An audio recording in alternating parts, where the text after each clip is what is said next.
I want to, so I thought this thing was down. I didn't give the guys a Look at this, I see here's the time. And thank you. You don't work in the morning. I've been going to Akron all the time. All right, thank you. We open at 11. All right, good evening, everybody. Today is the Committee of the Whole meeting for Barberton City Council. It is February 22nd, 2022. It's Tuesday. Before we begin with Committee of the Whole, we're going to kick it off with our committee reports. And we're just going to go down the agenda list here and start with street, sidewalk, and lighting with Mrs. Angela. Thank you, Mr. President. I call the Street Sidewalk Lighting Committee meeting in order. It is 6 p.m. on Tuesday, 2/22/22. And all of my members are present, and that would be me as chair, Mrs. Bailey, and Mr. Griffin. All of council is present, and guests as noted on my sheet. We have no new legislation, no pending legislation, and I will open it up with miscellaneous discussion, and I will go first on that. I just want to say that whatever any council person says on social media, it reflects all of council. And we're elected officials, and we are obligated to have a positive, we set a positive example and hold one another accountable for.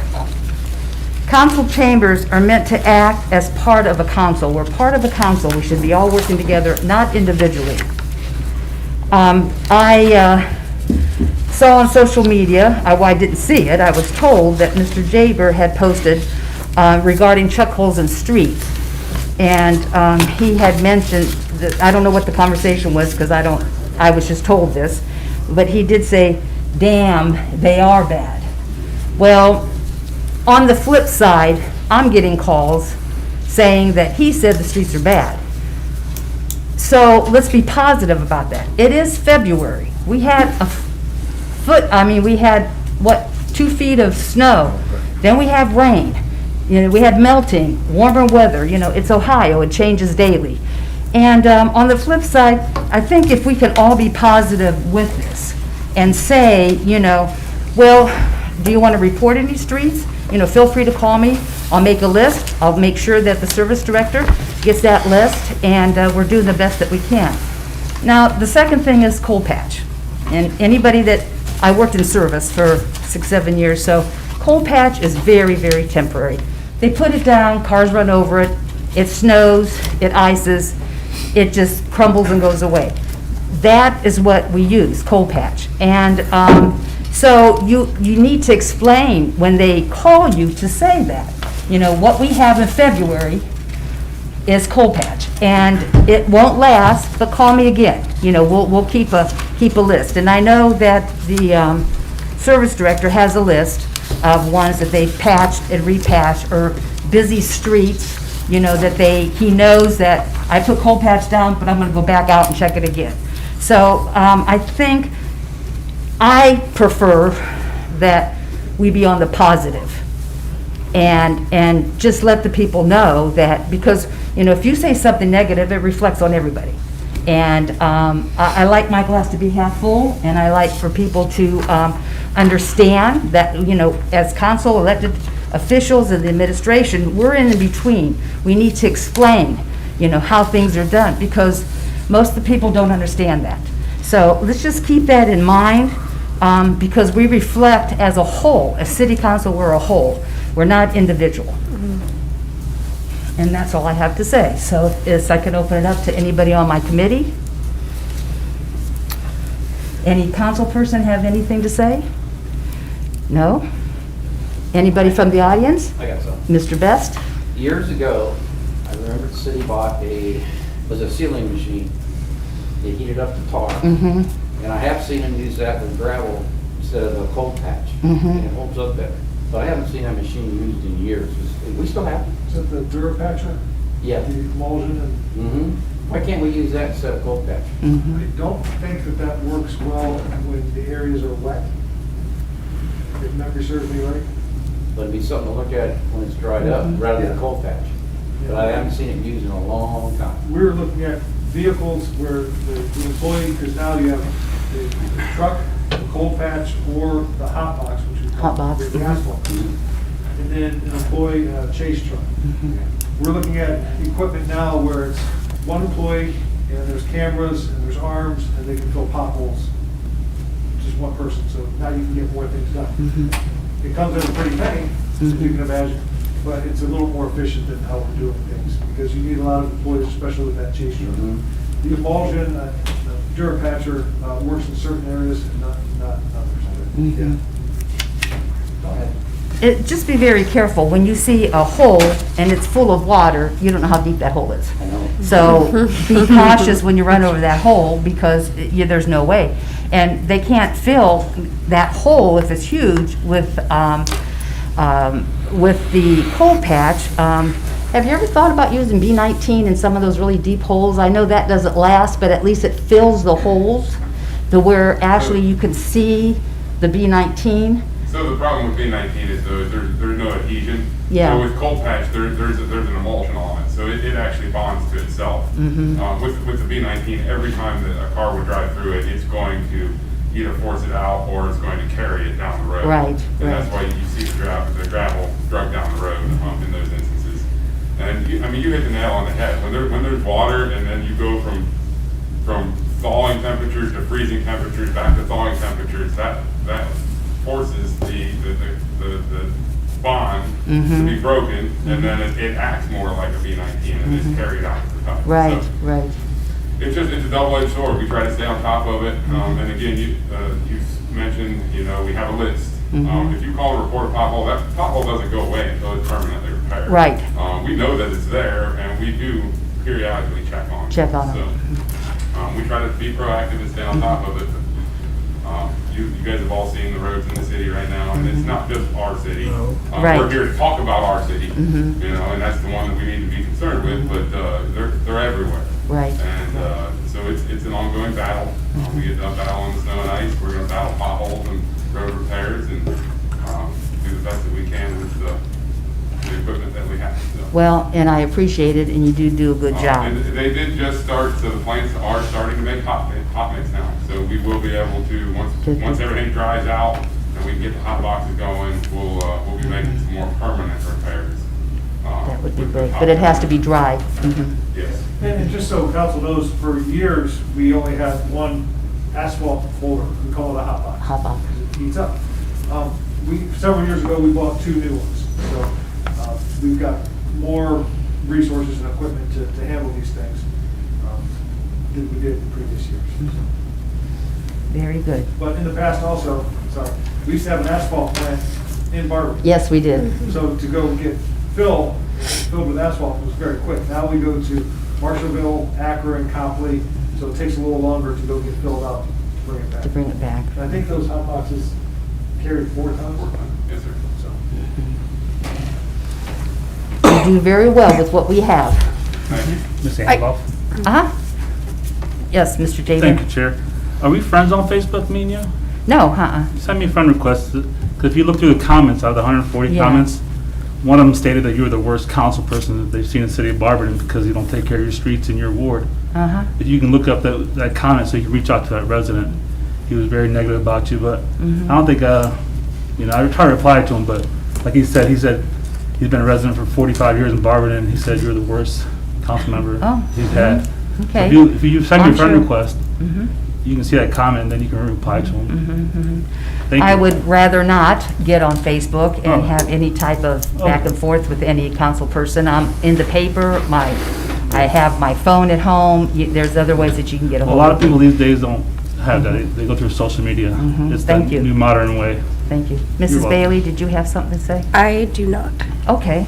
Do I have a motion to adjourn? So moved. I'll second Mr. that. Griffin? Second? Yes. Mrs. Bailey? And we are adjourned at 6:09. Thank you. Thank you, Mrs. Angeloff. Next up is Health with Mrs. Bailey. Thank you, Mr. President. I call to order the Environmental Health and Social Services Committee. This is February 22nd, 2022. The time is 6:10 p.m. We are in council chambers. All committee members are present, myself, Mr. Jaber, and Ms. Angela. And all other council members are present as well. All others are noted on my sheet.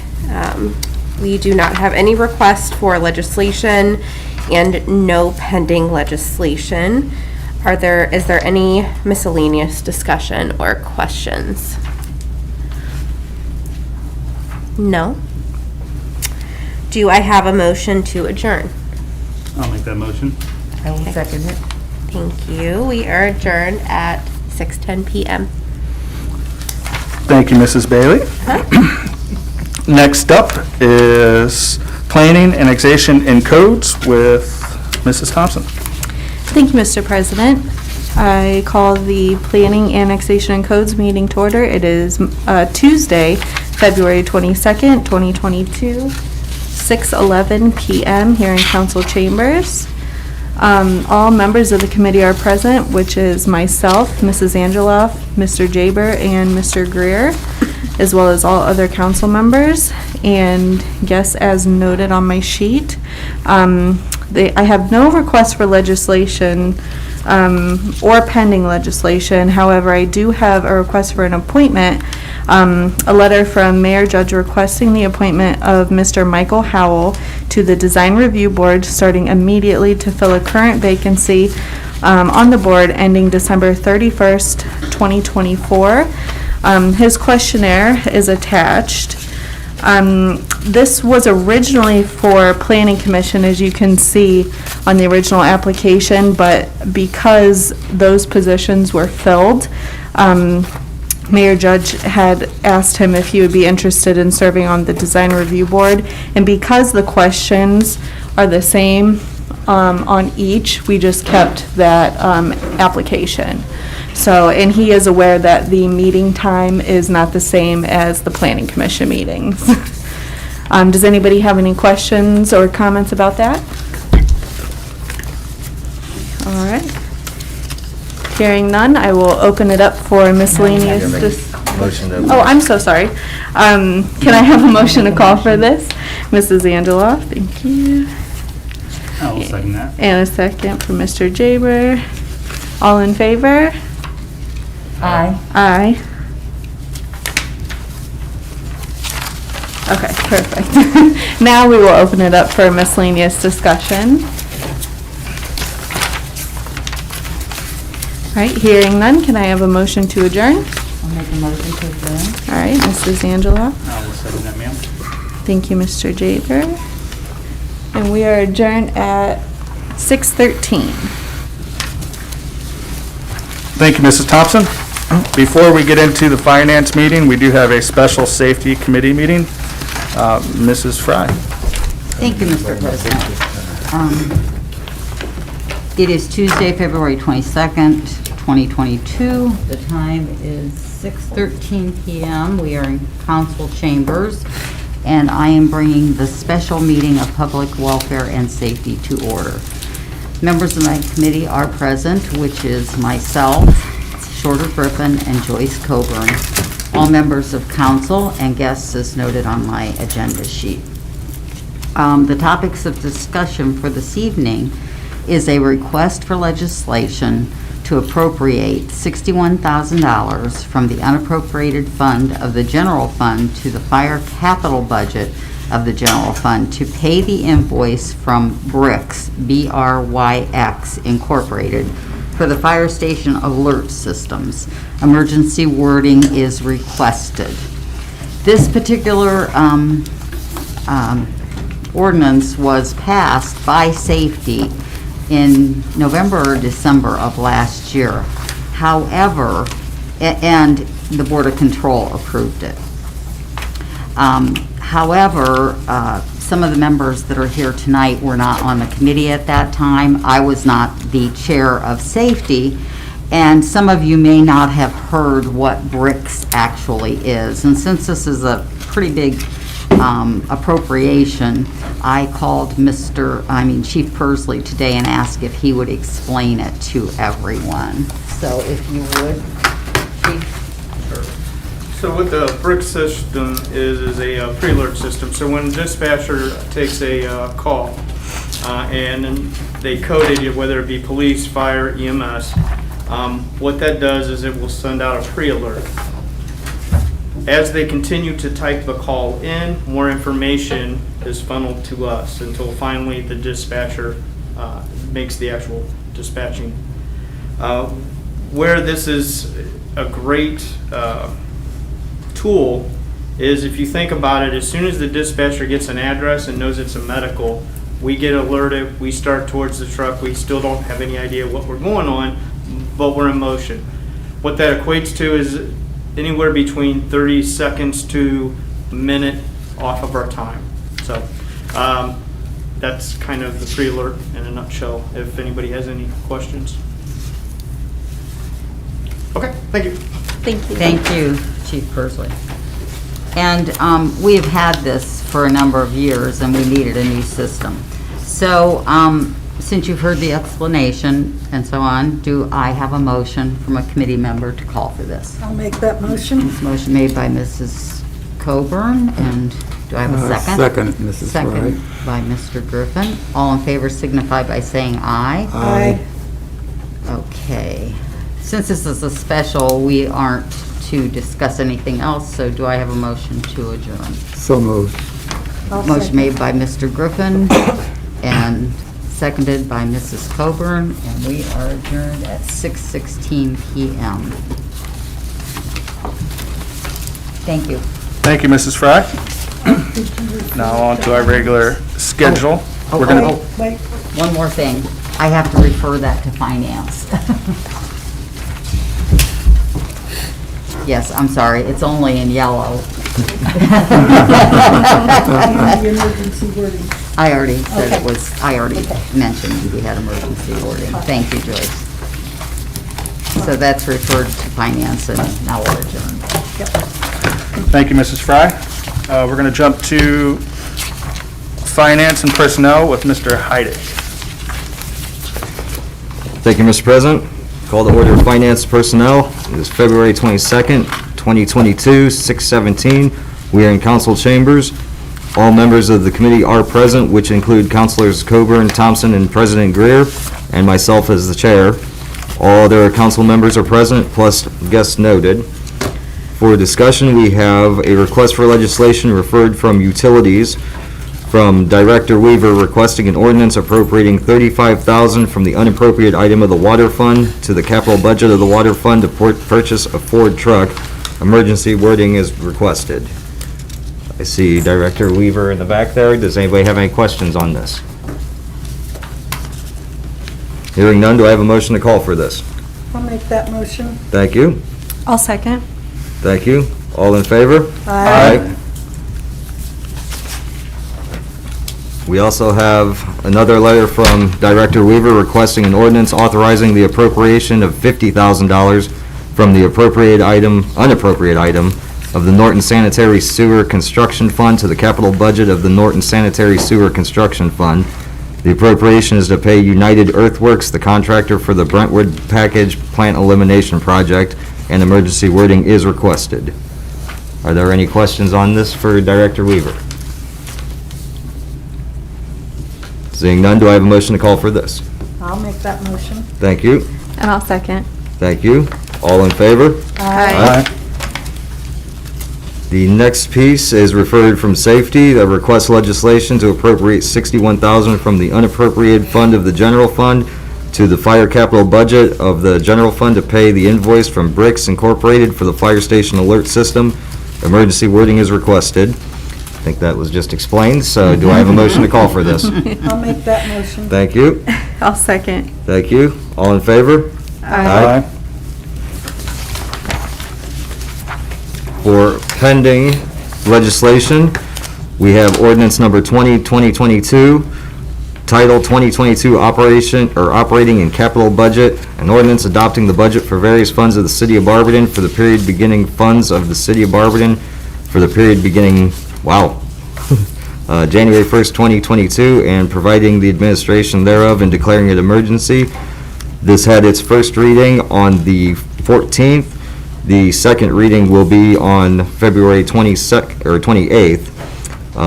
With this, Mayor, are you ready for any introductions or any comments?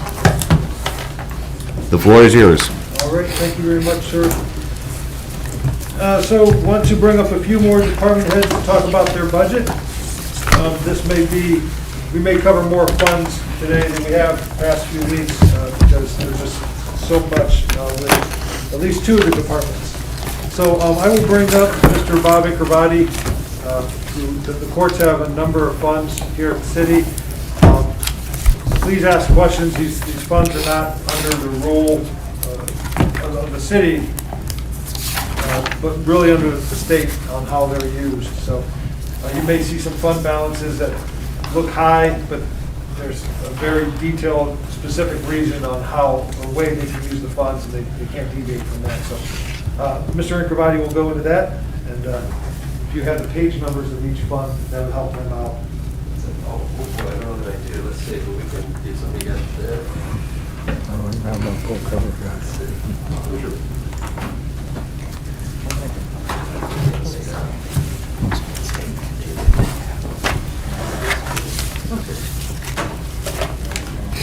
Beautiful, so patient here, right? Yep. Okay, all right, beautiful. Hey, good evening, everyone. Good evening. Hi, Bob. It's nice to see you all.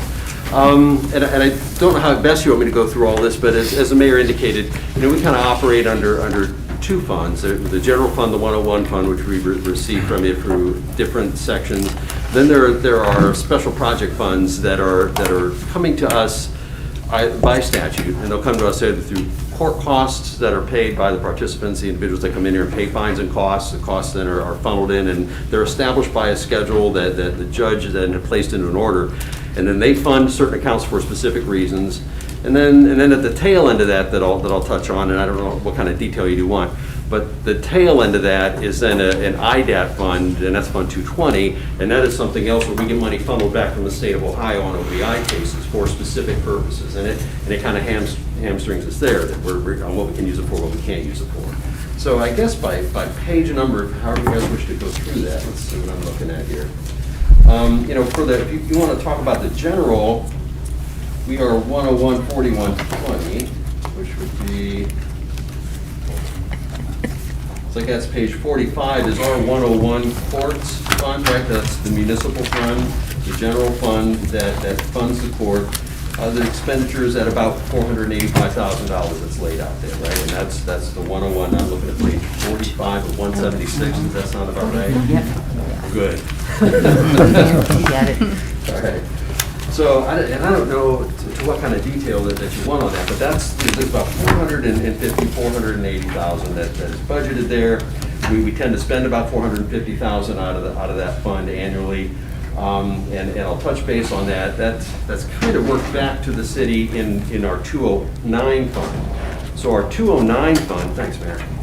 Our 209 fund is one of the funds I spoke of that is generated by fines and costs. And when I say fines and costs, they just generally go together, right? I'm all day I'm hearing, okay, $50 fine and court costs kind of thing. So fines go back to the agency that's involved, right? So your agency, that is your arresting agency, that's where those fine money goes. The costs are built in several different areas, and one of which will be our 209 fund is funded by costs. And so from our 209 fund, then we, on a monthly basis, we will give back to the city that $450,000. So you'll see that as a disbursement in the 409 fund, 209 fund, and that's ultimately kind of what we're looking at here.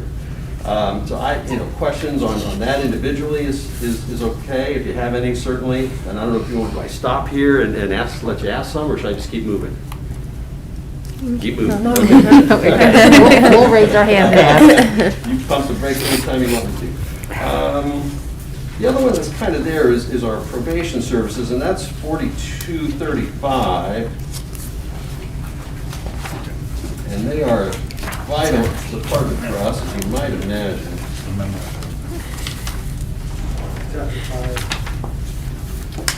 Let's see, 41, 42, oh, is it 50, no, 40, so what am I looking at, page 65? Jerry, find it. Yeah, page 65 of 176, you guys okay with that? Yes, sir. So you may or may not have heard, we struggle trying to get people in the county jail, right? Beds in the county jail is a rarity for us. If they can at least take them for the night until we can see them in the morning, to go ahead and address issues of bond and conditions of bond that we think are appropriate, and when I say we, the judges, of course. But trying to sentence somebody there, right? We talked about dispositions, of finding costs, or here, finding costs. Trying to get someone into the county jail on a sentence is a rarity. So ultimately what we look to is Oriana House, and I think there was questions about, we had an Oriana House contract come through here, really through your law department, and they provide a lot of those services for us. What do? They have CASC, right, a residential facility, which is more like a pseudo jail, if you will, right? So we go through and we use that agency and then other agencies to, at least if sanctions got to be in place, if it's going to be an actual facility that we're going to send them to, sure, it's going to be generally an Oriana House facility because it likely ain't going to be the county jail. If it's going to be electronically monitored house arrest, right, the bracelets and things of that nature, that's going to be also potentially through an Oriana program, or probation also uses another private individual that comes in here and does it right here on site, which is nice. But that's all through the probation department. So they are essentially our sanction house. Where if we're to a spot where we need to impose a sanction for some activity out of a criminal offense, they're going to run through the probation department. We've got 4 full-time individuals there that do a wonderful job, and like to keep them there, and that becomes a difficult thing because of the pay rates. And I got Rebecca, if I go through names here, Rebecca Dilbeck does a wonderful job. She's been here for a long time. She knows it inside and out. We've got 2 younger people. I've got a retired Copley detective that works here. Perfect, he's wonderful, just wants to do that job and doesn't have aspirations or anything else, right? But it's just a great plug-in and deals well with the individuals, knows the system, knows how to communicate what's expected of them, and that's huge. Then I've got also 2 younger probation officers there that are phenomenal, and we'd like to keep them. So that's ultimately, I think, out of our whole budget, if anywhere we may look to an increase in salary that's presented before you, it would have been to those individuals, because they are now becoming much more important to us. And that's going to come from a couple different places. It's going to come from the ones that get paid out of the 4235, and then I've got a 208 fund that is Probation Services Fund. All right, and for us purposes, that's really where we would jump to next, would be the 208 Special Projects Fund. So from here forward, I'm all in Special Projects Funds, right? These are created by statute, funded by grants or statute, and they're special revenue funds, and 208 is our first one. And I'm going to find it. There you go, page 91, thank you. That's why you gave me this early, wasn't it? It's like you go through and get these pages done. So probation, the Probation Services Fund in 208, right? They are funded from fees, let's just call it user fees, right? Individuals that are sanctioned or ultimately in probation for a reason, or they're under supervision, or there's a program that's being monitored there, or they're taking care of them in some way or form. There's a service fee for that, all right? So that is tacked onto their case, it's charged as a case, so that within that 208 fund that is operating probation, we're really not looking to the city to go ahead and fund those programs or pay for that funding. In fact, that came up a little bit with the Oriana House program. Say, well, we're asking for all this, who's paying this? Well, essentially, it's this fund, all right? And it comes from, you'll see several different things. I think I budgeted about $100,000 that we annually look for in service fees that come in. And then there's probably about $50,000 in grants that come in from OMA, so Ohio Mental Health and Addiction Services. Great people, and they provide us funding that we apply for. It's pretty regular, that we're around 50,000 to maybe 70. Every once in a while we get a call saying, hey, there's some additional funds for your specialized docket courts. We run a mental health court, we run a drug court, and then we'll make a quick application for those and try to get those funds in. And with that, I can help offset some of the other expenses there. So that's all within 208. So that's one of the first that's established by statute, right? So, and this was, you did 2 of them, 3 of them, 3. You did 2008 and 2013 were the journal entries that created these funds, right? And some of them have gone back to 2008, some are 2013. And it's a certain amount, $20, $15, whatever, on each case, or certain charges that then kind of fund these. So that's what you're looking at with the 208. And are there questions with regard to 208? Thanks. 209, I spoke of just briefly earlier, and that is the Court Special Projects Operations Fund. Same kind of thing, funded by costs collected by Dennis Stevenson at the clerk's office for individual cases. That money is then funded into our 209 Special Projects Fund. And so from there, you'll see the magistrate's salary gets paid out of that, and all his benefits package gets paid out of that 209 fund. And then we do the professional services, which is a little bit more what the court might need if I need an interpreter, right? Or potentially I've got to bring a deaf interpreter in, or I need a multi-language interpreter in here. Or that we're doing something with respect to an operation, I've got to pay a professional service contract to come through. And those are smaller amounts. Generally, I don't think it's anything that you guys generally see if a legislative purpose of it. So they're smaller amounts that we need that come through the course of the year. And then that bottom number, the general fund reimbursements, is what I talked about earlier. That's the $450,000 that goes back to the city general fund that kind of offsets that 4120 fund that we take in here. So that's kind of where that comes back to. That comes back on a monthly basis. When Jeremy called me, said, "Hey, can you send that over?" So that generally is a wash. I will tell you, we've seen some positive trends since my first year here, the first full year. We took a 20% drop. There was a 20% drop in revenue on pretty much all of our funds, and Diana reflected a 20% drop in cases. It's boom. You're like, oh my gosh, what's happening, right? So if you look historically back there, you'll see that is kind of built back in, where we've gone from a $600,000 revenue on that fund, and it dropped down significantly. Now we're kind of building it back up and feeling a little better about that. Questions with regard to that particular fund? All right. 210 is Diana Stevenson's. There's two computer funds, if you will. You might see two. The first one, 210, is Diana Stevenson's, the clerk of courts. So by statute, the clerk of courts can elect to take this $20 in for her spot out of costs to go through and fund a computer program or to help the computerization of the clerk's office as a language of statute uses, right? So computerization of the clerk's office can be several things. You'll see that fund has built to, and say like there's a $400,000 sum that we go ahead and budget and ask council to budget for us every year out of this fund. That's basically a case management system, all right? So that's all the database and work that you would have in a case management system as they process a large volume of cases for us here. What type of database program essentially, works best for her. We use a Henshin system, which is Henshin's out of Cincinnati. Nice company, local company. You call them, you talk to them down there, they come back in and they respond to you, right? We like that. The interface itself isn't very slick, okay? You look at it, you go, wow, man, look at that interface. And it looks like it's old DOS stuff, right? But then you look at the new slick ones, and if we decide to change, or if Diana says, I just really do need to update it, that's a $400,000, $500,000 expenditure right out of the gate. And then you're not dealing with anybody in Cincinnati now, you're dealing with a California call center, or you're doing something else. So it's always a struggle and a weighing of balances to try to say, boy, should we maintain this one, or should we shift gears? And it's also a careful one, because again, these funds, as you see these numbers, they built over time. And so at the time you pull the trigger and say, okay, here we go, let's put the new case management system in, and we're not happy with it, which happened in a local jurisdiction. We went up to see them and talk about their new one that they purchased, and we got an earful. so I said, oh, maybe we're okay. So that's ultimately what happens. So that's the large part. Smaller part, need a new computer, need a new printer, need toner. So those types of things, it's something that expense, and it's expense for Diana, certainly. That comes out of that fund as opposed to like a city general fund. So we take care of all the electronic stuff that way. 211 is a building fund. So 211 on page 95 is our special projects buildings. That generates, and that's been consistent, luckily, that generates about $220,000 annually. All right, and it sits right now at like 2.8 or 2.9 million. And if when the mayor's been diligent and been working towards a package, if we're able to see our way clear to a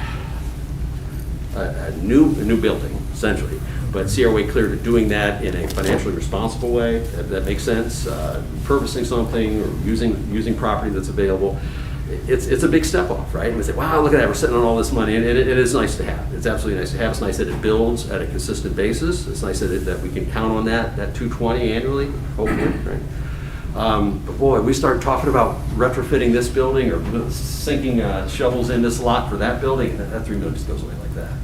So it's a careful thing. We like to build it. We like to work with the city on it and say, hey, it's here. We all know we need it, right? We need something done. But at the right time and the right purposes, then, obviously then we're there and then to partner with you on it, because we're all hoping. We do like looking out here at the lake, though, but at some point, sometimes we get a lake in here, and that's not so good. Exactly. Although that's done so nicely, now we're thinking, oh, that ought to work real well. Yeah. So, I think those guys do a great job. Your service guys do here. Now we skip a couple, and I'm at 214, and very quickly, 214 is the court's computer program, right? It's actually the same statute. So it starts off with the clerk, computerization of the clerk of courts, that same statute that later deals with computerization of the court. It's a much smaller number, we're upset about that, but it's a much smaller number, but it's used for those same kind of things, right? I may buy software with it. Some of the stuff you got here was grants, but it also was done with our core computer system money. And I'll also go right back down the same thing. Hey, this computer needs replaced, this printer maybe needs updated, and I need toner, that kind of stuff. So that's where it comes in and out of for that. And then the last one is what I mentioned is 220, and that's on page 100. That's our IDAT. That's our IDAT funds. Those money they come back from OBI cases. And you see, I don't know if you're really interested, but I'm going to tell you anyway. So you got IDAT, you got idiom, and you got IDAT reserve. Okay, so IDAT is the Indigent Driver Alcohol Treatment Program. Okay, so it's an indigent individual comes through here on an OBI or substance abuse type offense, right? So I can use the IDAT funds that funnel back to us on all those funds statewide from OBI offenses, comes back to us from the state of Ohio. I can use them for treatment, training, and assessment of an indigent individual charged with a DUI. Black, that's it. Has to be charged with a DUI, has to be indigent, and I can only use it for training, treatment, assessment, and travel. That's it. So it builds. But then we get a lot of that, right? We get a lot of DUIs, we get a lot of individuals that may qualify for that, but they are also then snapped, and it's a frustrating thing Rebecca deals with. We say, okay, this is an IDAT person, let's send them down the road and they'll get handled at they get handled at OMAS or they'll handle at ADM board. First question ADM board is going to say, well, are you on Medicaid? No, I'm not on Medicaid. Okay, well, they sign them up for Medicaid and we never get an invoice because Medicaid takes care of it. So idiom is immobilization, all right? So an individual charged with an OBI that is indigent, I can use the idiom fund then to immobilize the vehicle when that's required. Now, immobilization can be several things. It can be a club, it can be an interlock, if you will, blowing into the device to get it going. So we can outfit those cars with individuals that need that by statute. They can't afford to pay for it. I can use that fund to do it. But there again, it builds. So then we get to IDAT reserve. And we finally started moving some of these funds around here, and council, I think you authorized us to do that, is we can move by statute. I can take the excess IDAT funds and idiom funds and ultimately land them into IDAT reserve. It doesn't change what I can use it for. I can only use it for training, travel, assessment, and treatment of an indigent individual who's suffering from some sort of addiction, drug, alcohol, whatnot. But now I've opened it with reserve, the surplus. I can use it on any criminal offense charge in here. So now finally, right, we've opened up that quite a bit, and now I can, and so we use that more heavily, and you'll see that fund growing, and we try to spend more out of there than anything else. And that wraps me up, I think. So are there other questions? Okay. Thank you very much. Thanks. You know, Thank you. If you do have questions, so reach out to me here at the board. Thanks for coming out. Thank you. And don't worry, there won't be a test. Thank God. Well, yes, there will be when the state comes calling. There's the test. I just spend that money. Test for you. Yeah, we appreciate your service. Thank you. Thank you. Thank you. Next, I'd like to bring up Mr. Weaver, talk about water treatment, wastewater treatment plant administration.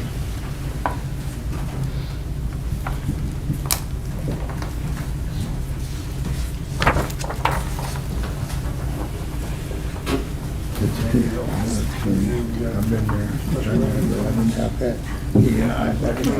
I got it, I'm good. Well, thank you. So I'd like to start at page 147. That is the wastewater treatment plant.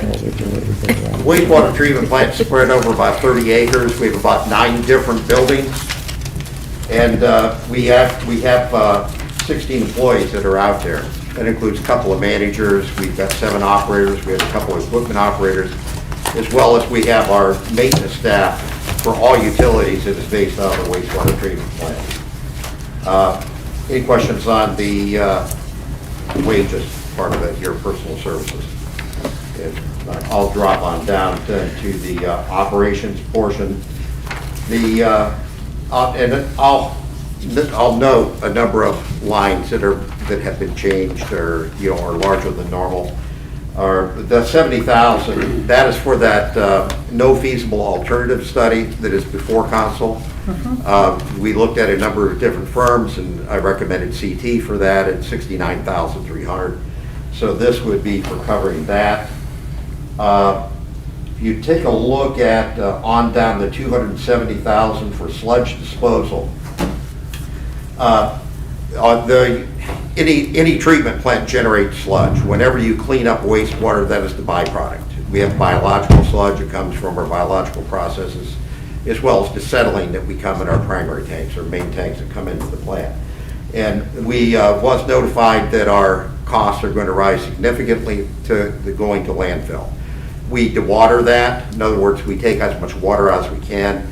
We call it a cake when it is, because we've gone from something that is almost all water, 97%, we're getting it down where there's, dramatically less. It's almost, you can hold it in your hand, it isn't liquid. You don't quite want to hold it in your hand. But you can. And then repair and maintenance is basically outside contractors. Occasionally we need to call somebody in, like maintenance, to take care of maybe some of the computer stuff, like the VFDs, something that our IT department does not deal with. And so we get some assistance on those type of things. SCADA systems, that sort of thing, for control of the operation. Property insurance, so that we have 125,000. That's repaired maintenance supplies. Wastewater treatment plant, very corrosive atmosphere, and we're always fixing something. That's why our maintenance staff is based at the wastewater plant. Most of them are paid for out of that plant. 2 of them are paid for out of the water plant, and then water distribution, sewer collection. So the majority of their time is actually spent there, because we have a lot of equipment, and it's under a difficult atmosphere. And the chemicals, we're seeing a substantial increase in chemicals. We went out to bid in December for chemicals for this year, and we was anticipating it would be bad. We're seeing double on some chemicals, others maybe not so much, but I hope that 195,000 actually covers it, because it's going to be a significant hit. Any questions, anything there with the operating, anything would stand out to you? Okay, capital. On our capital budget, we're taking a look at our security. We're adding some cameras at the plant. We do have some security there now, but we would like to enhance that. And we have 30,000 in that would be for a tow motor. And we'll probably get that for less, and we'll shift over any balance over to the next line, which is vehicles, in order to purchase another pickup truck. We would love you've seen the pickup truck that you talked about tonight. That's an unbelievable price. We'd love to bought more of them at that price, but there was only one available. And we talked to them about that truck last summer. That took over 8 months for us to get that truck in. That's a 2021. And it was done at the last possible day that we could order it. So unfortunately, those are some things that we're having difficulty with. We're having difficulty getting a lot of supplies. our brass and copper fittings, meters. So we're really up against it with those things. Chemicals, we just have to hope they keep on coming, because when those, regardless of the price, we need that in order to make permit. If for some reason we don't get those, we could have an issue. We're also under construction right now. There's a $7.2 million project in total. It's it's touching quite a bit of the treatment plant. Most of it is centered in, you heard me talk about dewatering, where we do our sludge treatment. Most of it is there. There's structural repairs that are taking place. We're adding a additional belt filter press. It's not a belt press, it's sort of screw press. It'll supplement what we can do with our belt filter press. We're adding some improved metering. The meters haven't been upgraded in about 30 years. So that's where the influent and effluent, in other words, what comes into the plant, what leaves the plant. Gate valve replacements, replacement of drive units on our clarifiers. Those are those round settling tanks or sweeps at the bottom. Some of those sweeps will be replaced, but all the drive units will be replaced. And so that's the wastewater plant. I know that's quick. Is there any questions on that? And if any of you would like to even take a tour down there, take a look at some of those things, I'm more than happy to make arrangements to do that. And the next page, 148, that's industrial pretreatment. That's actually part of our operation at the wastewater treatment plant. Our assistant manager at the plant is also the pretreatment coordinator. Their job is to go out and inspect industries. We sample industries. We write permits for them. In a very real way, we're like the EPA to them. The EPA requires that we do that. They inspect all of our records. They audit every line in those. And those audits they span over several days. So it has to be done right. It's something we're required to do. So we are a big part of regulating industry in town because we are required to do so. So that $74,000 is a part of 2 employees. There's a lot of wage splits in utilities because people do different functions in different areas. So they might be paid even in water plant, and some are paid in water and wastewater, or wastewater and distribution. So we do that to properly spread out all of our budgeting as much as possible. And next, let's jump to the water plant. That is on page 155. Excuse me, that's not correct. It's, 155. We, in the past year and a half or so, we actually lost 2 operators. One of our operators actually passed away, and another one retired. We've replaced one of those, so we still have an opening for a plant operator. There's 2 managers at the treatment plant. We have 8 operators, and then they're also paying for, one of our maintenance people. So that is all covered in that personal services portion of the water treatment plant. Looking at the operations section, or the O&M section, operations and maintenance, you see the $60,000 for professional services. Where we used that last year, and it'll be much the same this year, is they have a land application program there for sludge as well. So when you clean up water, you go through settling basins. You also backwash fillers. We go through rapid sand fillers. It's kind of the final treatment. There's a backwash. They go into a lagoon out back. Then that is cleaned out. So we have to get assistance in setting up all of the permitting, the things that go out to farmland or wherever that goes. Dropping on down, the lagoon sludge removal. So after we have those permits, we go to bid. Currently, AgriSludge has our contract for hauling sludge out to those land application sites. So the reason it's more is that we haven't been able to get it empty. So we did as much as we could as the budget allowed in previous years. Now we really need to do our best to try to empty that out. So we bumped that up in the hopes of doing that next year. The $35,000 for that repair and maintenance line is actually outside contractors. And it's the same thing mentioned over on the wastewater side. If we need to pull in some experts on our VFDs or SCADA, we'll pay that from there.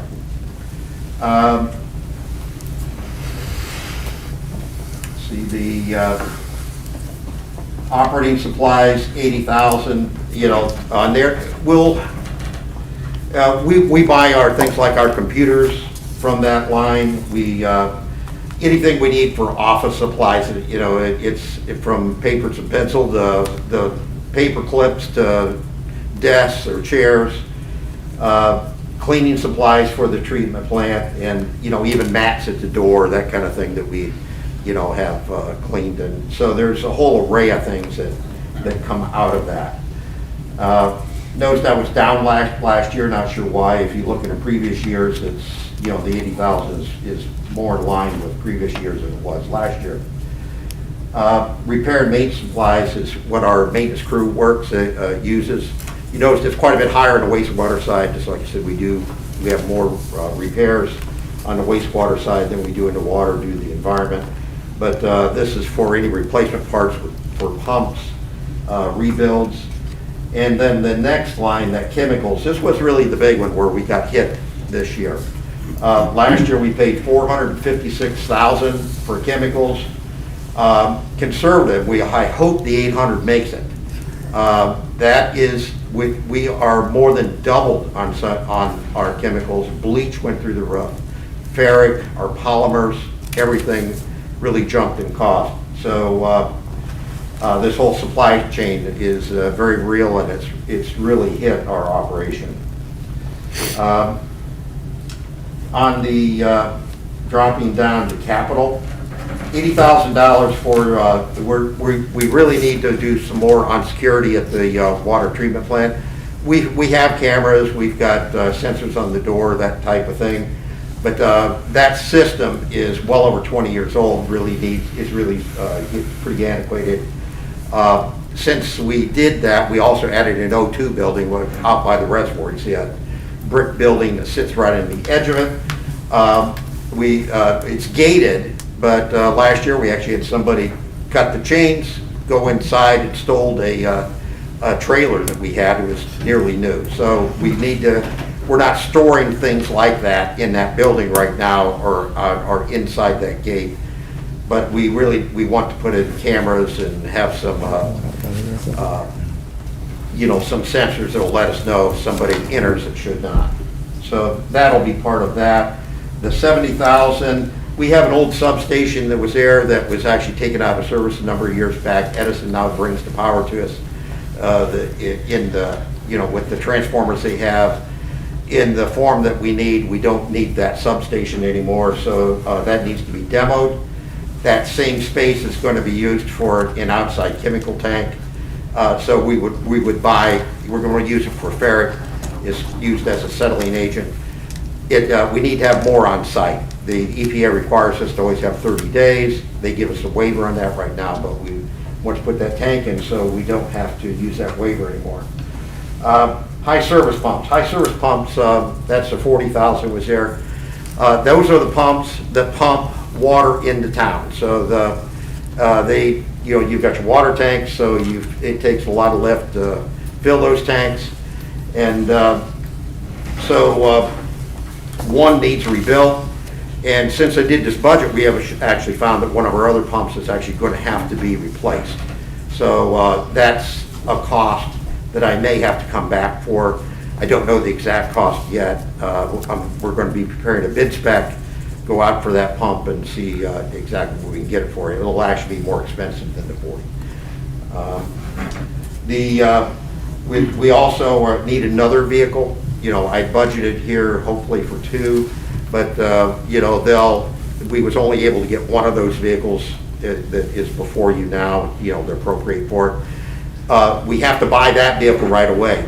I couldn't wait for the budget to pass, or I would have lost that one.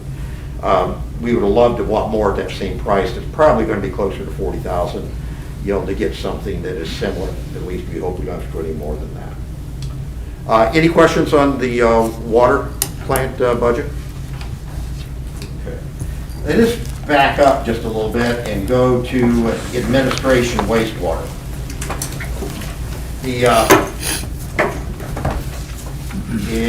Let's start to page 145. Okay. The wages that are in here cover a lot of people. You know, the administration wages, that is portions of 14 different people. If you see clerk and engineering, that's portions of another 14 people. And if you look at those totals, say you can't pay for 14 people in it with that. There are percentages. Some are 33%, 15%, even some 10%, 20, you know, a couple of 50s. And the reason they're doing it is splitting up administration costs across multiple budgets. You know, because utilities, we have people like HR that helps us, the mayor's office, service director, finance director, law director, clerk of council. You know, all of these people have functions that, you know, service the utilities department. So we're splitting up some of those costs in the utilities budget, and that's why there's so many in there and so many of those smaller percentages of those people. So that's so we pay our fair share. On the clerk and engineering support, many of those are finance. The finance department, utilities department, we're really hand in glove. We work very closely together. They do our billing. They take care of all of our invoices. You know, they pay the bills. So finance does a tremendous amount for it. So that's why many people, even that clerk support line item above, many of those are in the finance department as well.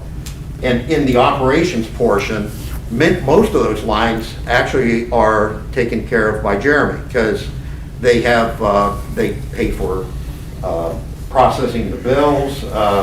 There's you know, for utility billing supplies, we pay for maintenance on the software that they use for that. We also have software for reading our meters. So we actually read meters every day. I don't know if you realize that, but we read our water meters on a regular basis. They're actually read multiple times a day. And we have the ability now with some of this newer software to be able to show what people used on each day. And it really helps with us to explain if somebody complains about their bill and they say, I couldn't possibly used it, we can pull it up and we can say, well, on this day, this is where you know, your usage came from. You maybe had a leak, a hose running, or maybe there was just water in the lawn. You know, we can point those things out, and it actually answers a lot of questions for our customers. So that's been really helpful. So if you do get questions from somebody, they're concerned about a bill, we have the ability to really dig into it now. When I started doing this back about over 30 years ago, in the, well, I've been with the city 46 years, but, you know, in the beginning, we read meters every 3 months.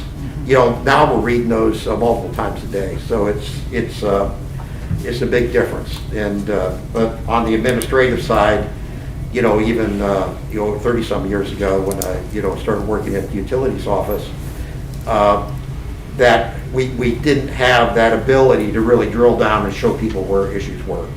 And so that solved a tremendous amount of issues on the customer service side. And any questions on any of those lines? You know, some of that's IT. Well, we pay portions of Swisscom, which is the IT service here in the city. It's spread out. Those costs are spread across multiple budgets. You've probably seen it in others as well.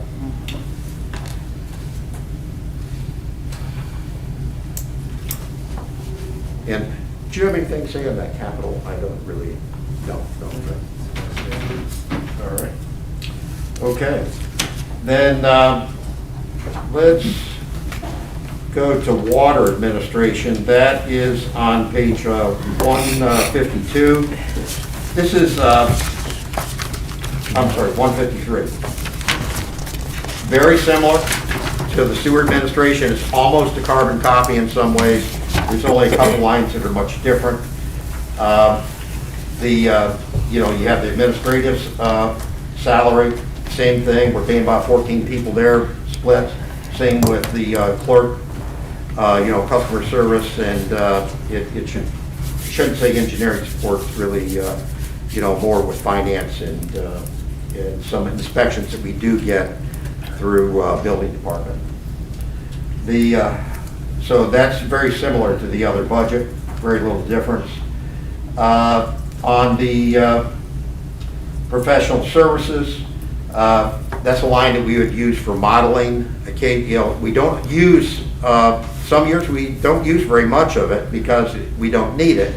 But if there are emergency repairs, we need to get some assistance from an engineering firm to help with getting that done quickly, to help monitor those repairs when we have to call in a Kenmore. And in many cases, they've helped us apply for emergency funds from OPWC. Then we get a big chunk of the money back from that emergency, and that's been effective for using that. And that's the same on the sewer side as well.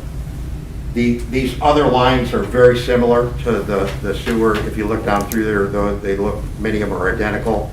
It's just the other side of it. 50% comes out of sewer, 50% comes out of water. The same utility bill goes out for both. So that's split between those two funds. Okay.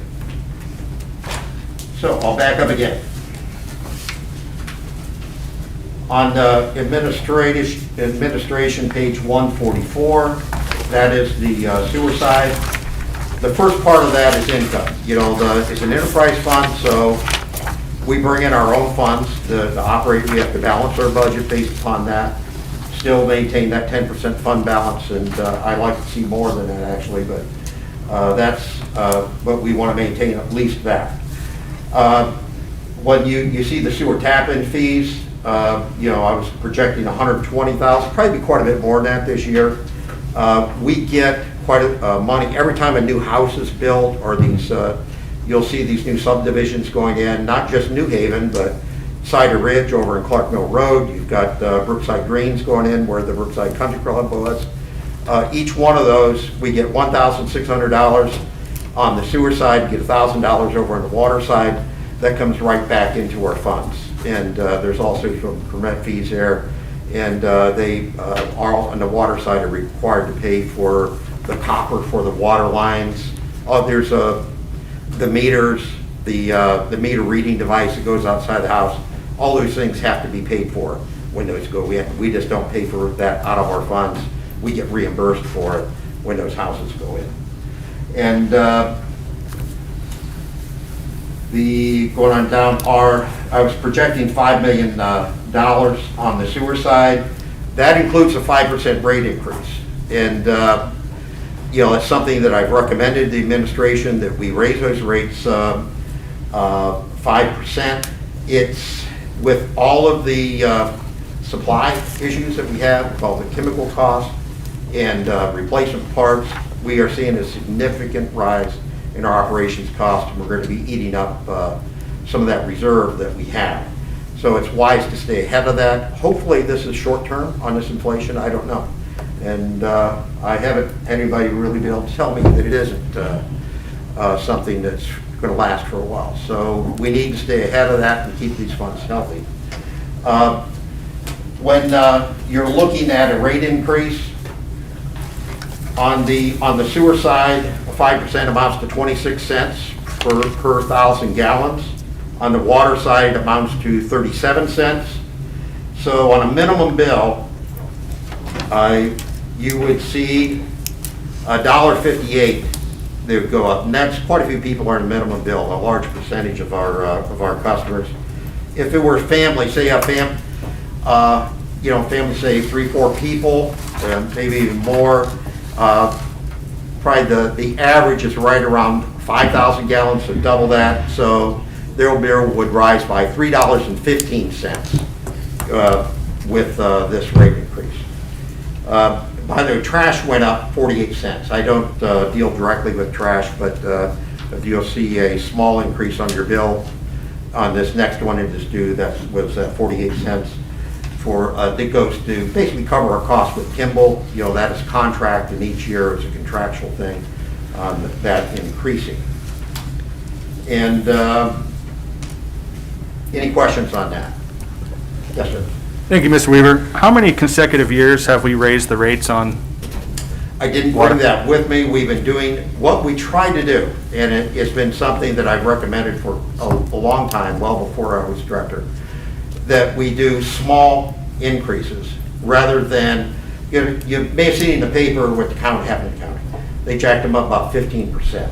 And so if you go with these smaller bites, I think it's less of an impact to our customers. When we got into some of these improvements that we're doing, such as is going on now at the wastewater treatment plant, over $7 million. We got $1 million in grant. The rest of it is going to be in some debt service. If I don't bump it a little bit ahead of time, because the rate increases that I've asked for don't cover the increased cost from this year. So we're absorbing a good portion of what, of these increased costs. So it's kind of the nature of the beast.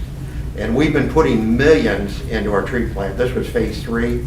We put $6 million in back, I believe it was 2009. $3 million of that was grant, by the way. And then we put, it was a smaller amount. It was less than $2 million a couple years later. And now this one is really wrapping things up with the 7.2 million. But the treatment plant was built, it started construction in 1986. It was major improvements. When that happened, the sewer rates were doubled in order to do that. It was staggering increase that we saw.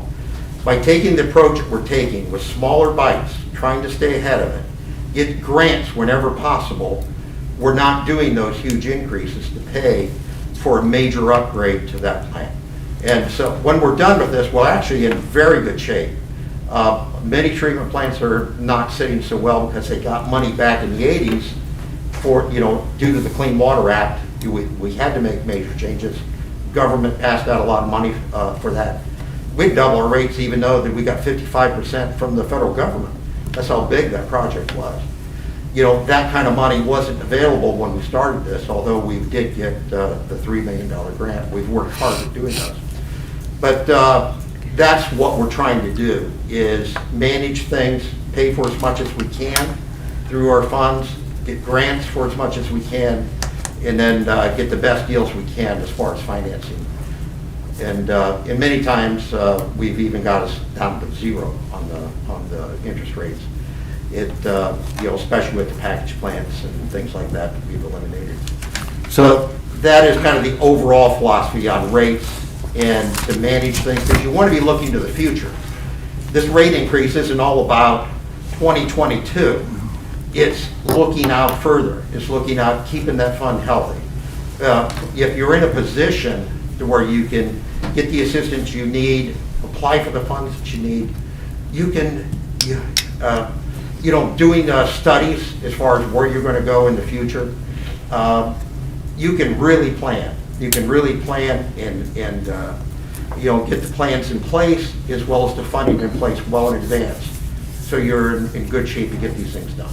So it's fair to say that the upgrades that we've been doing is a pretty large chunk of why we're having to increase the fees. It is. How long are we? Next year, and what I'm trying to do is get ahead of this a little bit too, because there's been quite a bit. I didn't want to go 5% this year. That was one I really didn't want to do. With all of the supply chain stuff and the chemical costs and the materials that we buy going up, it kind of forced the issue. Because next year it kicks in for our debt service on the 7.2 that we're doing now. So I was trying to get myself in the position to have that paid, by gradually bringing things up to get to that point. And we project that in spreadsheets. We look at what's coming up, and when we plan those rates, and based on what's coming up down the road. And do we plan on any larger projects continuing? Like, how long do we expect to have an increase of This is the- 5% annually? You know, I can't say what the economy's going to do, but I don't anticipate that large of an increase. In fact, I was just mentioning to the mayor earlier, I said, I hope that it's, if we do one in next year, it's just a couple percent, try to keep that down. That would, that's where we're driving, that's what we're striving for, is to keep rate increases down. Now, if you look at where we stand, let's say, you know, the last survey that how EPA did, that they published anyway, was back in 2018. And so those are old. There's been a lot of rate increases since then. But even with this 5%, if you look at the average across the state of Ohio, we're $100 less a year than the average in the state of Ohio from 2018. So we're a lot better than that, because most everybody's, they've been under the same conditions that we had. And if you're in good shape right now too, you know, the projects we have shouldn't be tremendous in the future. I've been this has been a 10-year span, a little over 10 years, where I've been trying to get this stuff done systematically. So there shouldn't be as much as far as the treatment plant wise in the near future. Thank you. And it also, by the way, the biggest project that we're going to see in many years is the dam. And that is like an $11 million project. We've been working with Ohio Emergency Management for, it's been just about 2 years, working on grants, attempting to get things in place. They did recommend funding for that project, which would be substantial. And we've actually scored very well on OPWC on that as well. Now, I haven't received, you know, confirmation, you know, saying the grant is yours, but it's looking very positive. And so with that in place, that would be very good for not having to have a significant rate increase to pay for that. That would be a big rate increase to pay for an $11 million project. I think we're looking very positive on that end as well. And that's working on those things in advance and trying to, you know, look to the future, make sure we're sitting well going forward. Thank you again. And is there anything else on, any questions on administration? Okay, I think that's all I got. Thank you. Thank you. Thanks, You're welcome. Denny. Thank you, Denny.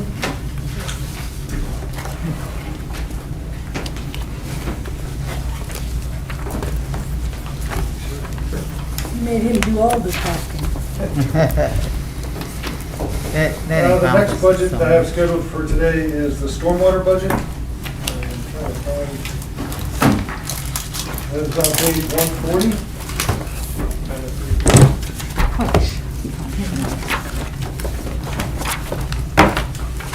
So, pretty typical here. We're anticipating on the revenue side from user fees, $780,000. A little over from last year, but if you look at previous years' budgeting, it's about 780 is right on task there. With the grant and other user fees, estimating just under $810,000 in revenue this year. And this is one of the fees that, since it's been implemented back in 2007, maybe 2006, we have not raised this fee. So, on the expenditure side, you see street wages, engineering wages, healthcare, all the personnel services there. A few changes there, increase in the healthcare there, $15,000. So total personnel, just under $440,000. Operations and maintenance, pretty standard there. May seem under the operations and maintenance, $105,000 budgeted. We spent $89,000 last year, so $15,000, almost $16,000 increase from what we spent last year. But we suffer in this budget as the whole city with the same issues that Mr. Weaver has spoke about. So our operations are going up across the board for various reasons. Now, on the capital side, land, $230,000, and that's related to the FEMA program that we have ongoing with 14th Street, 15th Street, and Arthur Avenue. So, that's kind of the estimate. We had $300,000 budgeted last year, and there are some reappraisals done on some of the properties, so we've only expended $68,000. So $230,000 as we hope to wrap up some of those projects this year. We've got $200,000 for engineering, infrastructure engineering, and that is geared towards the First Street, Snyder Avenue, Oxbow wetland that council passed a few weeks ago.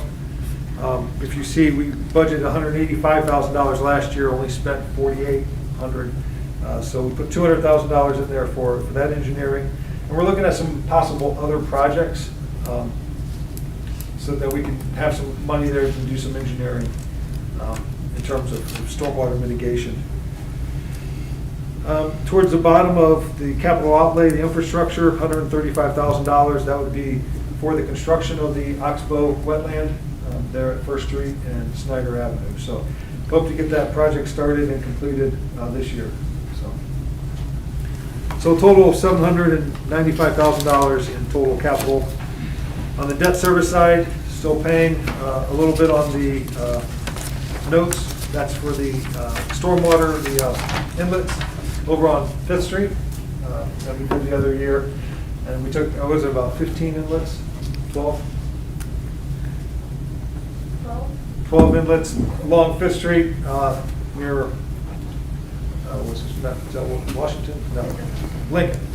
5th, Lincoln, and then we went up, was it Houston? Houston, a few inlets going up the street there.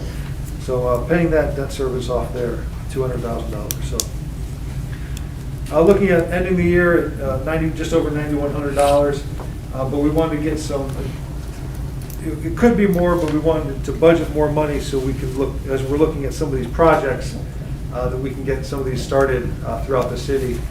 And as you know, a lot of the ARPA money, infrastructure money at the state from the feds can be used for stormwater. So we want to make sure that we have some matching funds if any of that's required, and that we can look at some of these projects that we've been kind of talking about for a number of years. I know Caroline is working on getting some quotes on different flood mitigation projects that we have a bunch of projects that we've talked about. We've gotten quotes, and then maybe something happens. Maybe we don't have the money.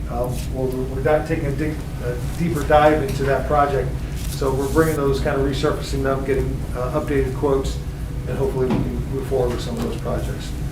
But for this year, for sure, we're still working with on the FEMA grant for 14th, 15th, and Arthur, and then also the Oxbow wetland there at First and Snyder Avenue. So. Any questions on the stormwater budget? All right. That's all I had for today scheduled. But if there's any other questions, we can answer those. Didn't have anything planned for next week. These are the ones that we've gone over the last 3 weeks are the main budget, main funds for the budget. There's a lot of little ones that typically aren't used all that much. So if you have any questions, please feel free. Yes. Yeah, Bill, that Oxbow wetland, Yes. The purpose of that is to hold more water back, store more water there? Yes. Okay, So you know that creek kind of comes down. Yes. All the way from the 5th Street area. right, So it'll hold more water there. okay. So if any questions come up, please send those out to me, and we'll get you an answer as soon as possible. All right? Thank you, sir. Thank you, Mayor.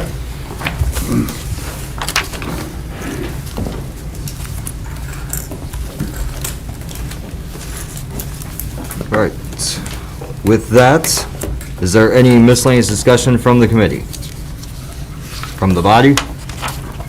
From the floor? Then I'll entertain a motion to adjourn. I'll make that motion. Thank you. I'll second. Thank you. And we are adjourned at 7:19. Thank you, Mr. Heidick. That concludes our committee meetings tonight. We're going to take a 5-minute break. We'll come back and start the committee of the whole.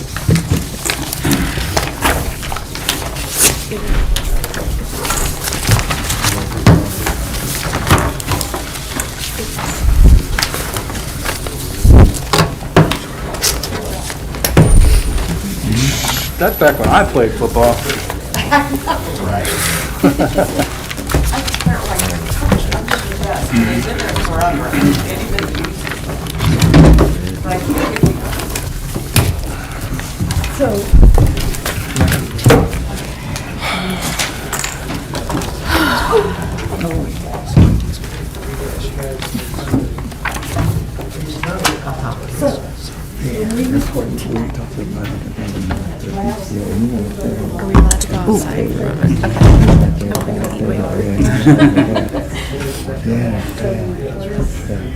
That would be, I keep asking, okay, which way is the sewer, the water gonna go? See, up at the other end, the water goes back in the tuck. You got 2 twin 40s or whatever it is. Okay, now if you put some more stormwater inlets down farther, where in the hell are we gonna go? Is it gonna go? Then he said something about maybe some underground storage to hold the water, and then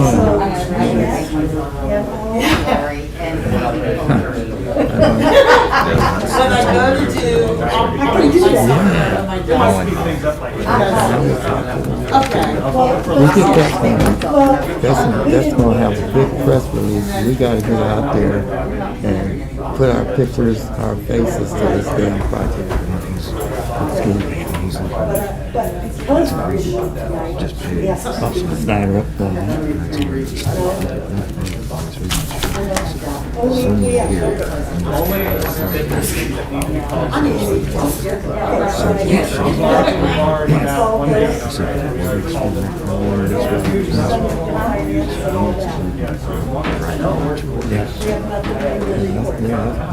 Years ago. Okay, I know how to say that. It looks like crap, even before the people coming out and moving.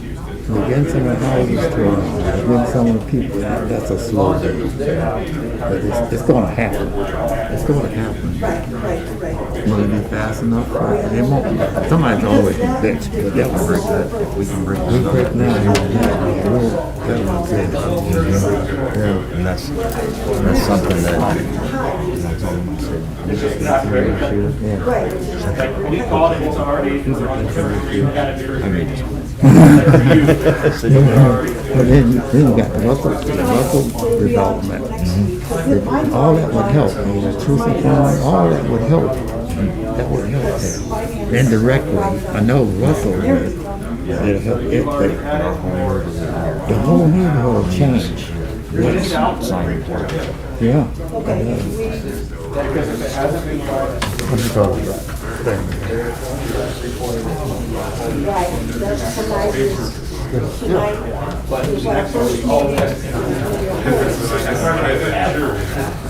I mean, on the legislation. That's what I was trying to say. Because we got the legislation. If you didn't call on but we only have to call the legislature. Okay, yeah.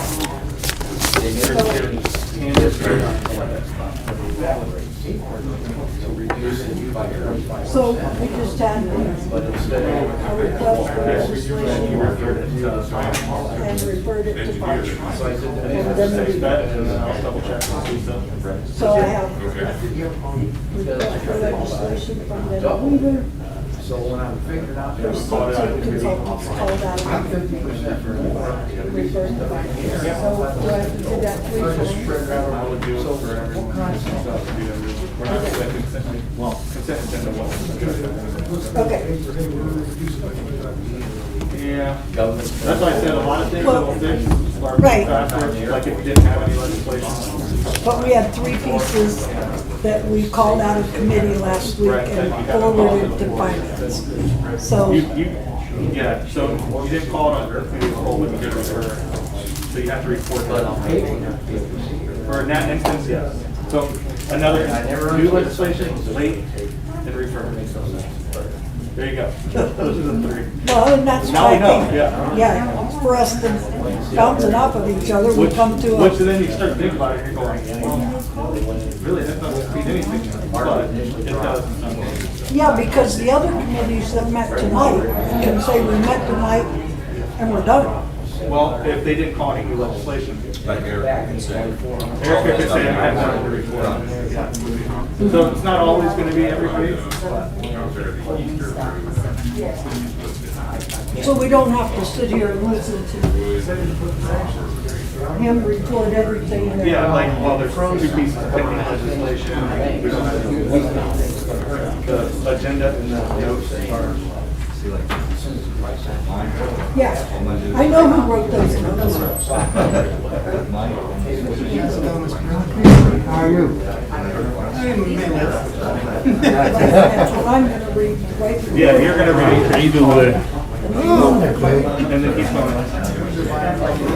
Not too bad today. I didn't write notes on everything those people said last. Been busy? because- That's documented too. Yeah, the notes. Oh, perfect. Instead of us. That's what the whole point is.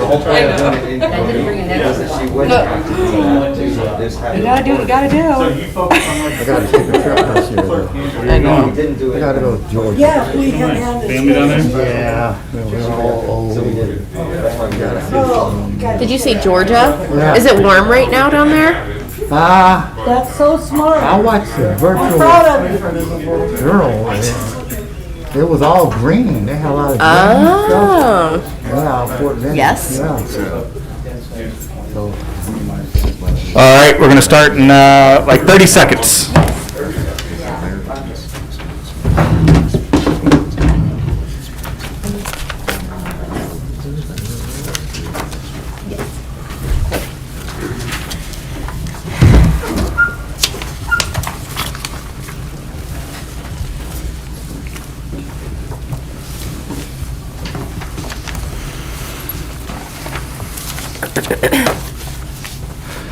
All right, today is Tuesday, February 22nd, 2022. This is the Committee of the Whole meeting for the City, our Barberton City Council.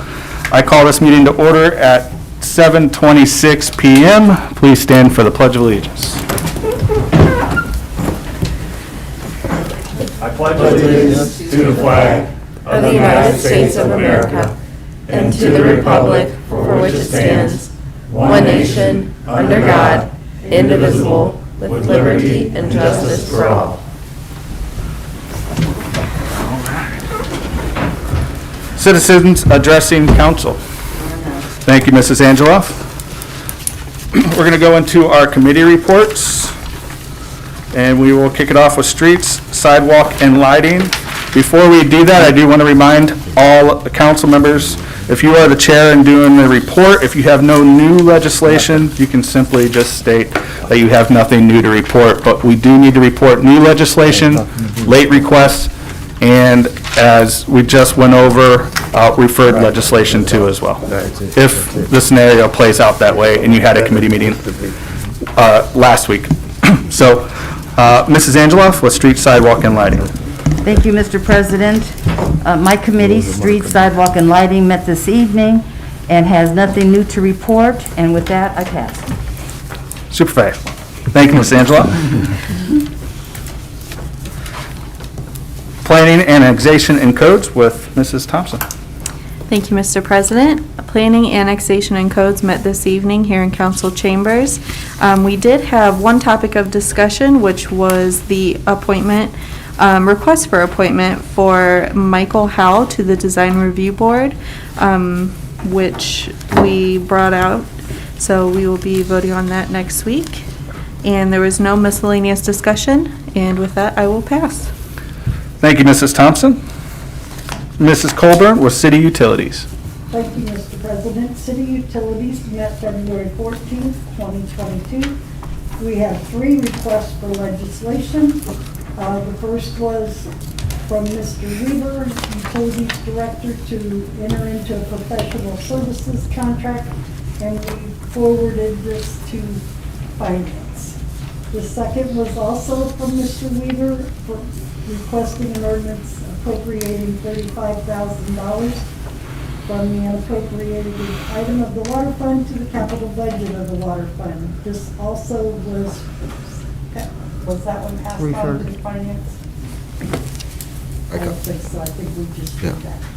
The third one was a letter from Mr. Weaver requesting an ordinance authorizing the appropriation of $50,000 from the unappropriated item of Norton Sanitary Sewer Construction Fund to the capital budget of the Norton Sanitary Sewer Fund. This was also forwarded to Finance. We had no miscellaneous discussion, and with that, I pass. Thank you, Mrs. Colburn. Next up, with Mrs. Fry with Public Welfare and Safety. Thank you, Mr. President. The Public Welfare and Safety Committee had a meeting last week, and we have 3 pieces of pending legislation. They are prosecutorial contracts with New Franklin, Greene, and Norton. I am going to call Mrs. Miller this week to see if they've been signed, and if they have, we will probably be voting on those next week. Then tonight, Public Welfare and Safety had a special meeting because we got a request for legislation to appropriate $61,000 from the unappropriated fund of the general fund to the fire capital budget of the general fund to pay the invoice from Bricks for the fire station alert systems. It includes emergency wording, and it was referred to Finance, and Chief Persley brought us back up to date because this was passed in November, December. And with that, I will pass. Thank you, Mrs. Fry. Mr. Griffin, Rules, Marketing, and Development. Rules of Marketing and Development has nothing to report. Thank you, Mr. Griffin. Mrs. Bailey with Environmental Health and Social Services. Thank you, Mr. President. Environmental Health and Social Services Committee met tonight. There was no new request for legislation, no new pending legislation, and with that, I'll pass. Thank you. Mr. Jaber with City Properties, Parks, and Recreation. Thank you, Mr. President. City Properties, Parks, and Recreation met February 14, 2022 at 6:01 p.m. at Council Chambers. Myself as chair. Mr. Thomas Heidick that day was not here for the committee, and Mrs. Carol Fry. Also members were noted. We only had one request for legislation, a request made from me for resolution to honor Dorothy Somerville for continuous service to the City of Barberton and citizens throughout the Barberton Area Community Ministries. That's Beckham. There's an attached paperwork, and if you do need it to see it, if you didn't get it, Mrs. Price will email it to you guys. She does an awesome job. And the motion did pass, and we voted on it, and it passed. And we had no pending legislation and no miscellaneous discussion. And we adjourned, sir, at 6:03, and I passed. Thank you, Mr. Jaber. Thank you. Mr. Heidick with Finance and Personnel. Thank you, Mr. President. Finance Personnel met tonight, February 22nd, 2022, 6:17 in council chambers. We had 3 new requests for legislation that we called out of committee. All 3 have been referred from various committees. The first one was referred from Utilities, from Director Weaver requesting ordinance appropriating $35,000 from the unappropriated item of the water fund to the capital budget of the water fund to purchase a Ford truck with emergency wording requested. The second one was also referred from Utilities, a letter from Director Weaver requesting an ordinance authorizing the appropriation of $50,000 from the unappropriated item of the Norton Sanitary Sewer Construction Fund to the capital budget of the Norton Sanitary Sewer Construction Fund. The appropriation is to pay Earthworks, the contractor for the Brentwood Package Plant Elimination Project, with emergency wording. The third was referred from Safety, a request for legislation to appropriate $61,000 from the unappropriated fund of the general fund to the fire capital budget of the general fund to pay the invoice from Bricks Incorporated for the fire station alert systems, also with emergency wording requested. With that, I pass, sir. Thank you, Mr. Heidick. That concludes our committee reports for today. We'll move into Mayor's report. Thank you, Mr. President. As we talked a little bit earlier, the weather continues to be problematic. Drastic changes in temperatures and weather patterns. And yes, if you heard it this morning, there was a thunder and lightning storm in this area. Yards are saturated with the melting snow, and then the added rainstorm, and then later this week, freezing temperatures and snowfall. Really creates a lot of issues for our services and our residents.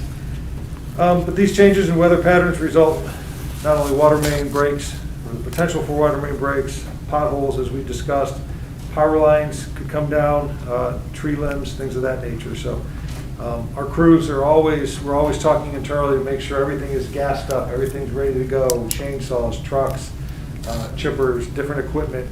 The call tree is prepared and we're all ready to go. And then we stay in touch with our safety forces and other organizations like First Energy and Ohio Edison to make sure that we have a direct line of communication for them. City of Barberton, like everyone else, all organizations continue to deal with labor shortage, wage issues, and supply chain challenges. We heard a little bit today as well. Currently, I'm the president of the Mayor's Association of Portage, Stark, and Summit County. So we discussed a lot of these things. So we're not in any different boat than any other community when it comes to anything that I've just talked about with condition of streets or economic development or anything like that. Today in the Mayor's Association meeting, we did meet with Canada's consulate to Ohio, and may be shocked to know that there's billions of dollars traded in goods and services between Canada and Ohio. So we're looking at development opportunities and strengthening the relationship that we have, and we're working with the Northeast Ohio Mayor's Association as well on this. So definitely more to come on that. Also in this meeting, we spoke with the state on the shortage of building commissioners. I appreciate council approving the ability to pay a little higher in the wage table. So this is something, again, that's not just affecting us or our area, it's the entire state. So there's been a subcommittee put together at the state level to look at criteria it takes to become a building commissioner. So they're looking at, what rules and criteria are needed. Is it a simple change that the building officials in Ohio that make up the board can pass, or is it something that's in the state statute that has to go through the legislative process? So they're looking at those two things to see how they can get more people certified, get more people interested in becoming a building commissioner. So it's very, very problematic. I met with Jill Kolnar today. She runs the Akron area YMCA in the area here. So continue to work with her on different programs locally here. They've got a great facility, obviously, here in the city, and it's a nice building that we share with them under one roof, but we also have a lot of parks throughout town. And it's not the park system that I remember when I was a kid. I don't think we'll ever get back to that, but we still have a lot of parks, a lot of acreage, and a lot of amenities that, if they're not being used by us, we'd love for the YMCA to take part in doing programming in the parks. So hopefully more to come from that as well. The redistricting of the state, no new news there. The legislator did not get back to the Ohio Supreme Court in time. I believe they gave the legislator till this Wednesday to explain why they weren't unable to come up with a map. So you have candidates who are running for seats that they're not sure what district they have. You have voters who don't know who they're going to be voting for. So that's still up in the air, but so hopefully more news coming out soon. Change for Change is this Friday at the Leadertoffel on 2nd Street. That's benefiting the Magical Theater. My open office hours are Saturday, March 5th at the Active Adult Center from 9 to 11 a.m. No appointments needed. And that's the first one for this year. And then as we go through the budget, and you heard over the last few weeks, and just like every business, we're seeing and dealing with the supply chain issues, the inflation. The feds have said that they may raise interest rates several times this year. This might be more influential here in the city of Barberton because we don't produce one widget. We do a lot of different services. And then there's unfunded mandates. So a lot of things that we're dealing with. So as you go through the budget, if you have questions, a lot of the things you heard tonight, it's not common for you guys to know about the sewer system and distribution and the court systems and all that. So there is no question that's dumb. So if you have a question, please reach out because chances are you will be asked by a constituent, well, what was this money for in this fund? And I would be, I don't even know what the word would be, more than shocked if everyone understood every piece and part of the budget, especially when it comes to the courts and utilities. So please reach out on that. And then as we continue with the budget, and Mr. Best and I were just talking, if these inflation rises and the cost continues to go up, this budget's kind of out the window, right? I mean, so we're back here appropriating money. We're looking at all these things when we put the budget together. We're looking at these things when the reports are released. So it's a lot of moving parts that we don't have control over that we're trying to kind of bring together here to make sure that we operate and provide a service for the residents. So if you have any questions, please reach out. And Mr. President, that's all I have. Thank you, Mayor. I have a few things. So working with the mayor I just reached out to the mayor to try to get access to the ticket submission system that I've been talking about for council. There was a roadblock with that. There's some things that we need to kind of handle and figure out. So as soon as I have more information, I'll send out an update to council members on that. Be on the lookout for information coming out as the state's redistricting. So are we required to look at our ward boundaries on our population with the new census? If you're familiar with it, the population did change. I believe it went down a little bit. Our charter is silent to it, so I just had a conversation with the law department on what our responsibilities are as a legislative body to handle that. So I'm getting with Mrs. Fry and past council members and people that were involved with it back in 2013, 2014. So when I have more information on that, I'll push out information on that. Last thing I had is, I knew I was going to have to address this eventually, just because of our personalities. Rule 208 is a new rule in council rules that we all voted on. That's the censorship of council members. Not only is that rule there to tell what we can do, what gets you in trouble, against the rules, it's there to also provide a process. While we're in council chambers, I will not tolerate singling people out, right? If we're going to do it, that's what the censorship rule is for. We do it as a team. It's going to take a majority of the vote to call somebody out. I don't care what people do outside of council, as long as it don't directly affect the business here. While we're in council, we address business, and that is it. So, moving forward, if you do have a grievance with actions of an individual of council, please address that to them individually. If you feel that it hasn't been addressed and to your liking, then we can move to censure. Censure requires, again, a majority vote of council. That means if we're going to address somebody's actions, we're going to do it as a team. And it's going to require a team to do it. Right? We're not going to have the past 2 years where we're bickering back and forth. It's not happening. With that, is there anything from the body? Mr. Jaber? Thank you, Mr. President. I was trying to see if you can reach out with the ODOT and the mayor and see the city, also the mayor of Norton, about they're putting a sign up on the highway. I know it's not the city of Barberton's property. I know it's ODOT. Maybe we can work something out where we can do get through traffic, because there's a lot of businesses and a lot of residents. I don't know if you guys got any emails or concerns about Barber Road being closed. Since Worcester Road is closed now, I feel like Barber Road is the main exit ramp to get to the city of Barberton. And maybe we can work out with some of the ODOT or Norton and see if we can work that out. Todd, you can see what you can do. We reach out to can them. definitely look into seeing if there's a possibility to make a change when that does happen. There's temporary signs I've seen people put on the highways. I know it's going to take, I know any kind of, and again, I would have to look into it. I believe there's probably a process and a procedure through ODOT in order to even be able to put that type of signs up. Okay. I don't know if our guys can personally do that, Right. or if that would be something that ODOT personnel would have to handle. But like I said, I could definitely I appreciate look that. into it. Thank you. Yep. Yeah, I personally witnessed, so Norton has a cop that's posted up there a lot because of the semis that go down the road and then can't turn around because there is no turnaround down there. So that is an issue. Is there anything else from the body? Department heads? All right. Well, seeing that there's no remarks We are adjourned at 7:44 PM.